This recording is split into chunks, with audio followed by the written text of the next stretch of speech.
அது மேட்டர். சொல்றேன், என்ன செய்யணும்னு சொல்றேன். காலையில் எந்திரிச்ச உடனே எனக்கு போன் பண்ணி எந்திரிச்சிட்டேன்னு சொல்லணும். எனக்கு என்ன நீ லவ் பண்றல? வீட்டுல இருந்து ஸ்கூல் வர வரைக்கும் ஒரு சின்ன கேப் இருக்கு. அந்த கேப்ல என்ன நீ லவ் பண்றல? டீச்சர் கிளாஸ் நடக்கும்போது நீ கிளாஸ் கவனிக்க கூடாது. என்னையே பார்த்துட்டு இருக்கணும். என்ன நீ லவ் பண்றல? ஈவினிங் ஸ்கூல் முடிஞ்சு எல்லாரும் வீட்டுக்கு போவாங்க. ஆனா நீ போகக்கூடாது. ஏன் கூட டைம் ஸ்பெண்ட் பண்ண? என்ன நீ லவ் பண்றல? நைட்ல தூங்கக்கூடாது.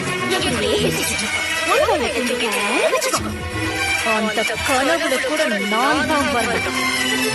என்ன நீ லவ் பண்றல? லவ் பண்றல? லவ் பண்றல?